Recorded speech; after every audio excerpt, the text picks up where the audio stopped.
લીંબાદ શાહપુરા પાસેથી રિક્ષામાં લઈ જવાતા 200 કિલો જેટલા ગૌમાંસ સાથે 2 કસાઈઓને પોલીસે ઝડપી પાડ્યા હતા.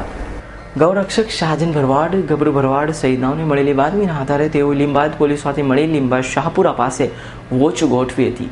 ત્યારે ત્યાંથી એક રિક્ષામાં લઈ જવાતા આશરે 200 કિલોગ્રામ જેટલા માંસનો કબજો લઈ પોલીસ સ્ટેશન ખાતે જ FSL દ્વારા તપાસ કરાવતા તમામ માંસ ગૌમાંસ હોવાનું બહાર આવતા પોલીસે રિક્ષામાં સવાર 2 ખાટકીઓ રમઝાન ઉમર ખાન અને ઝુબેર શેખની અટક કરી તેઓ વિરુદ્ધ કાયદેસરની કાર્યવાહી હાથ ધરી છે.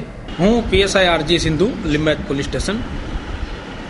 આજરોજ ગબરુભાઈ ભીમાભાઈ ભરવાડ કે જેઓ દક્ષિણ ગુજરાત ગૌરક્ષા સમિતિના પ્રમુખ છે, તેઓની સાથે સાજણભાઈ ભરવાડ, રાજુભાઈ ભરવાડ, સંતોષસિંહ રાજપૂત વગેરે માણસો આવી પોલીસ સ્ટેશનમાં આવી અને તેઓને બાતમીના આધારે ગૌમાંસ ભરેલો કોઈ રિક્ષામાં જાય છે એવી બાતમી મળતા તેઓ પોલીસ સ્ટેશન આવતા સાથે પોલીસ જઈ અને બતાવેલી જગ્યા પર પહોંચી, બાતમીવાળી જગ્યા પર પહોંચી તપાસ કરતા એક ઓટો રિક્ષા જેનો નંબર છે JJ5 AY 8783 કે જેઓ શાહપુરા મંસૂરી હોલની સામેથી પસાર થતી હતી તેને રોકી તપાસ કરતા તેની અંદર માંસ ભરેલું હોય, જેની અંદર 2 ઈસમો હતા, જેમાં એક ઝુબેર રજાક શેખ, બીજો રમઝાન ઉમર ખાન.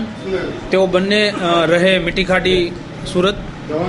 નવ મળી આવતા તેઓને પોસ્ટે લઈ આવતા અહીંયા FSLનું પરીક્ષણ પોલીસ સ્ટેશન ખાતે FSLનું પરીક્ષણ કરાવતા તમામ ગૌવંશ મળી આવતા ગૌવંશનો રિપોર્ટ આપતા આશરે 201 કિલો ગૌવંશ માંસ મળી આવતા તમામનું કબજે લઈ અને ગુજરાત પશુ સંરક્ષણ અધિનિયમ 2011ના સુધારા મુજબની કલમ મુજબ તપાસ ફરિયાદ લઈ અને આગળની તપાસ PSI CH પનારાનાઓ કરી રહ્યા છે.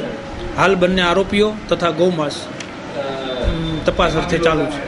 હાલ તો ગૌમાંસના જથ્થા સાથે ઝડપાયેલા બંને ખાટકીઓની પોલીસે અટક કરી તેઓ વિરુદ્ધ કાયદેસરની કાર્યવાહી હાથ ધરી છે. Bureau report S9 news, Surat.